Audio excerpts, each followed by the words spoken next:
অসম প্ৰকাশন পৰিষদ আৰু সদৌ অসম পুথি প্ৰকাশক আৰু গ্ৰন্থ বিক্ৰেতা সংস্থাৰ সহযোগত আমি আৰু ডিষ্ট্ৰিক্ট এডমিনিষ্ট্ৰেশ্যনৰ সহযোগত আমি এই গ্ৰন্থমেলাখন আয়োজন কৰিছিলোঁ 6 তাৰিখৰ পৰা আৰম্ভ হৈছে এতিয়ালৈতো ধৰক আজি 4 দিন হ'ল তো যিটো হিচাপত আমি মানে আশা কৰি আছিলোঁ আৰম্ভ হৈছে এই হিচাপত এতিয়া বতৰো যোৱাকালি অলপ বিঘিনি দিলে ৰাইজৰ সঁহাৰিটো অলপ কম পাই আছোঁ তো আমি আশা কৰি আছোঁ যাতে ৰাইজে সঁহাৰি ভালকৈ দিয়ে ইমানখিনি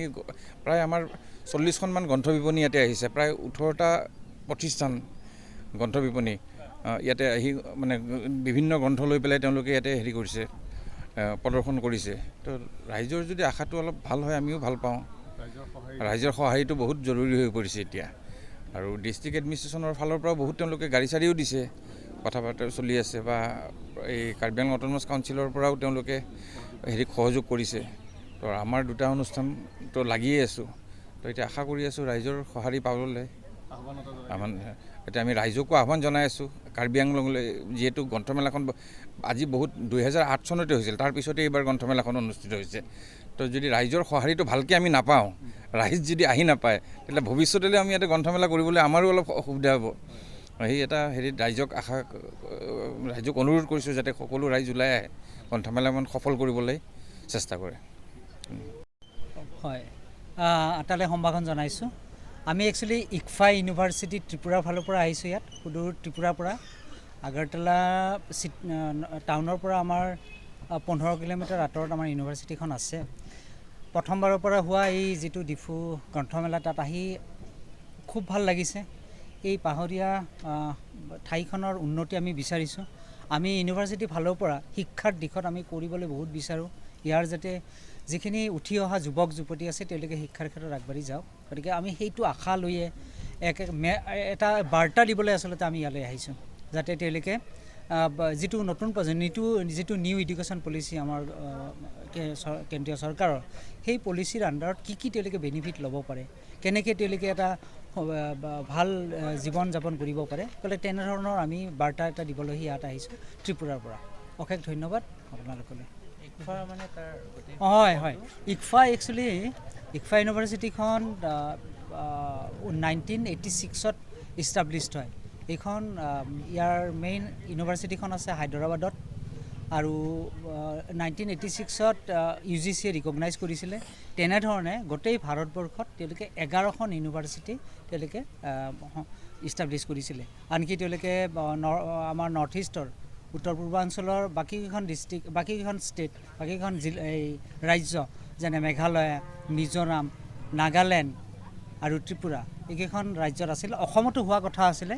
কিবা এটা অসুবিধাৰ কাৰণে তেওঁলোকে এতিয়ালৈকে স্থাপন কৰিব পৰা নাই গতিকে ইকফাই 11খন ইউনিভাৰ্চিটিৰ লগত 9খন বিজনেছ স্কুল তেওঁলোকে গোটেই ভাৰতবৰ্ষত আছে 7খন টেকনিকেল স্কুল আৰু ল স্কুলো আছে গতিকে তেওঁলোকে এটা শিক্ষাৰ দিশত আৰু বিশেষকৈ ৰুৰেল যিটো এডুকেশ্যন সেইটো আপলিফ্টৰ কাৰণে তেওঁলোকে অশেষ কাম কৰি আছে অশেষ টকা ইনভেষ্ট কৰিছে আৰু 2004 চনত তেওঁলোকে যি সময়ত যাতায়াত ব্যৱস্থা ইমান সুচল নাছিল সেই টাইমতে তেওঁলোকে ত্ৰিপুৰাত এইখন কৰিছিলে ইউনিভাৰ্চিটিখন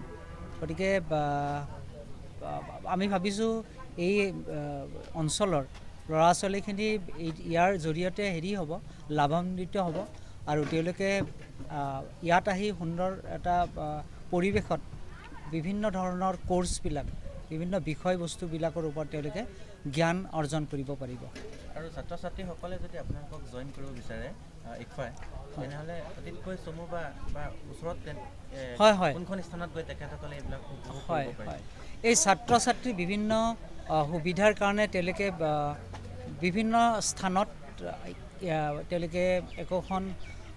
ইনফৰমেশ্যন চেণ্টাৰ তেওঁ স্থাপন কৰিছে আনকি অসমৰ আমাৰ গুৱাহাটীত আৰু শিলচৰত একোটাকৈ অফিচ আছে গুৱাহাটী অফিচটো GS ৰোড বৰা ছাৰ্ভিচত আছে তাৰোপৰি আটাইতকৈ সুবিধা আজিকালি তেওঁলোকে বিভিন্ন কোৰ্চসমূহত এডমিশ্যন লোৱাৰ কাৰণে তেওঁলোকে যাবলৈ দৰকাৰ নাই কি কয় ফিজিকেলি নাযাই পেলাই তেওঁলোকে ডিজিটেলিও অনলাইন তেওঁলোকে এপ্লাই কৰিব পাৰে অনলাইন তেওঁলোকে এডমিশ্যন ল'ব পাৰে অনলাইন ফিজ দিব পাৰে আৰু ইউনিভাৰ্চিটিখনত সুন্দৰ ব্যৱস্থা আছে বয়জ হোষ্টেল গাৰ্লছ হোষ্টেলছ তাৰ প্ৰায় 30 একৰ্ছ মাটিত এটা সংস্থাপিত এখন বিশ্ববিদ্যালয় ত্ৰিপুৰাৰ যিখন গতিকে তেওঁলোকে নিশ্চয় লাভান্বিত হ'ব আমাৰ গুৱাহাটী অফিচৰ জৰিয়তে আৰু আমি এই বিষয়ত আমাৰ যিখন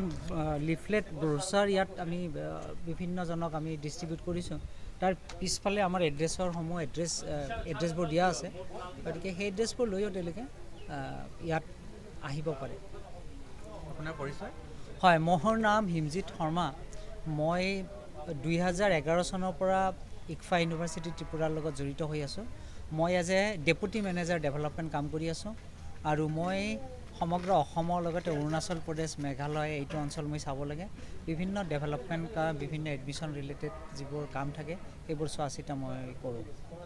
ছাৰ আপোনাৰ নম্বৰ মোৰ নাম ভাৰত বৰুৱা মই তেওঁৰ লগত এনে আহিছোঁ তেওঁ সহযোগী তেওঁ বিভিন্ন কোৰ্চ সম্পৰ্কে তেওঁ বাৰ্তাবিলাক দিয়ে বিভিন্নজনে যিবিলাক এনকুৱাৰী কৰে বহুত বহুত ধন্যবাদ